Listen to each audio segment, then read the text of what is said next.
welcome back to my YouTube channel. I am Tejaswini Pagadala and today we will be talking about a very interesting subject, which is how political propaganda works in manipulating voters and public opinion. Now, what is political propaganda?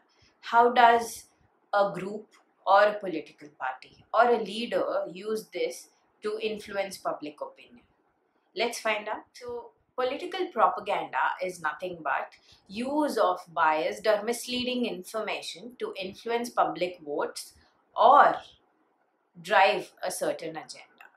It is often used by political parties and leaders or even groups to gain support, discredit opponents, and manipulate voters.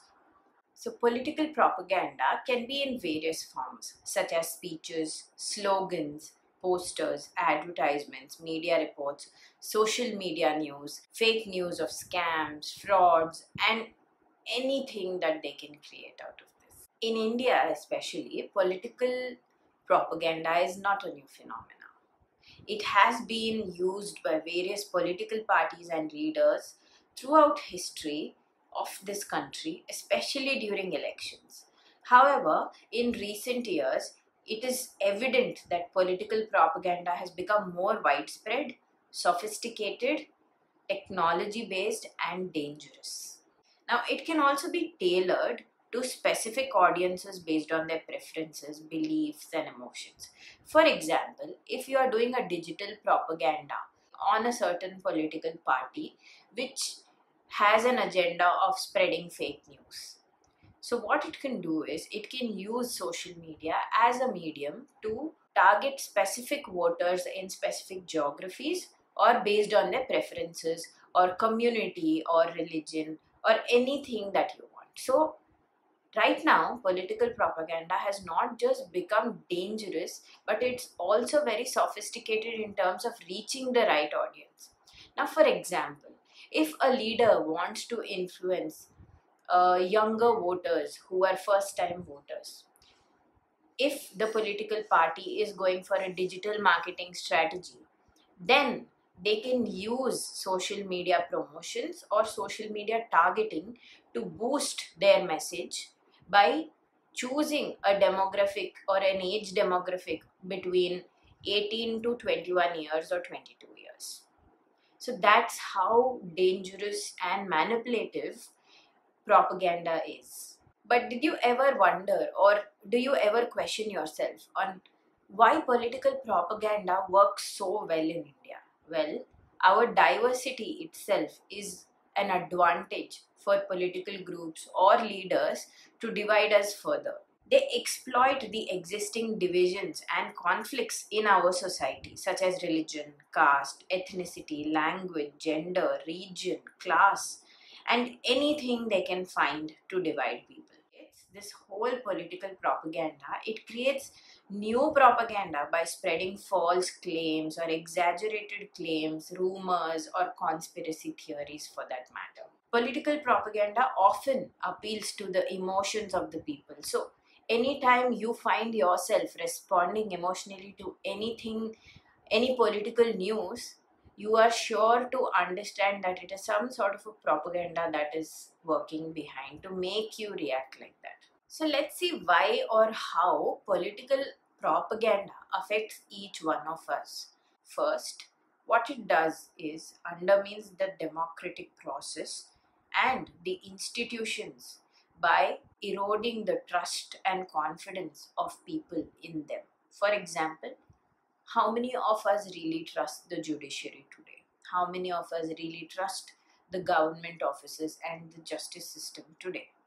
How many of us really trust the governments for making citizen friendly or citizen centric policies? The trust factor is something political parties use very carefully to manipulate us. Second, it distorts our reality and prevents people from making informed and rational decisions. For example, you want to vote for a certain party and you have made up your mind on voting for that party because of X number of reasons.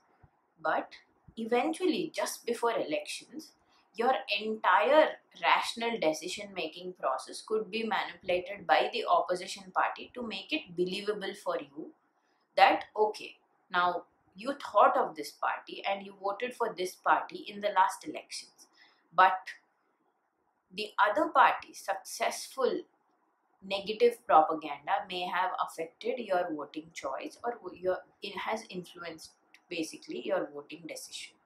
So that is exactly how political parties succeed in manipulating you. Third, it also marginalizes certain groups or communities and demonizes them. For example, certain parties use religion as a propaganda against another religion to make sure they are marginalized and they are demonized, or they become the scapegoats of society. Fourth, it hampers the development and progress of our country by diverting our attention from main issues to something that could be very trivial, but we are all arguing about it. Many of these Twitter wars are usually trivial and used to divert people's attentions from the main issues. We have seen that in case of Manipur.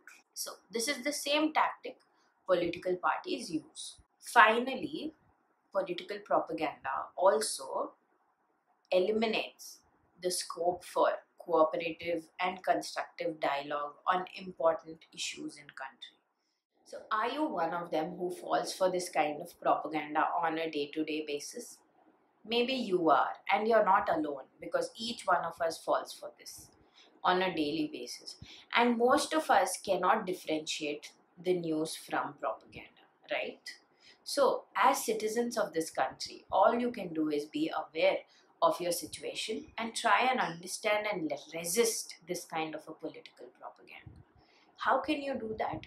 For example, we receive lot of forward messages on WhatsApp, or videos for that matter, fake videos, which talk about a religion.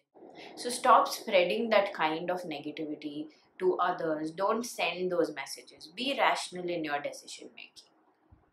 For example, your WhatsApp messages have originated from some fake factory that's creating it. So please be aware of that and do not spread fear or panic at a time when an issue is becoming a controversy. Try and resist the urge from doing that as a citizen.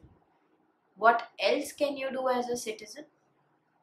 Also, try and seek, if you are someone who is interested in that issue, try and seek diverse and reliable sources of information and perspectives on that. So, what are you doing as a citizen in this situation? You are promoting tolerance and respect for others to have their opinions, and also creating a safe space where we can agree to disagree. So, what does this lead to? We could probably be creating people who are tolerant towards each other, who can accept and agree to disagree at a major scale, irrespective of how their ideologies are. And on another scale, you are not allowing political parties to influence you the wrong way. So instead of fighting with someone on social media or on the internet or on phone or directly in arguments, try and hold political leaders and political parties accountable for their actions as a good citizen, rather than getting manipulated or influenced by these leaders or groups or political parties. Thank you so much for listening to this. If you like this video, please like, share and subscribe to this. Also, you can give me suggestions on the topics of your choice which you think I can analyze.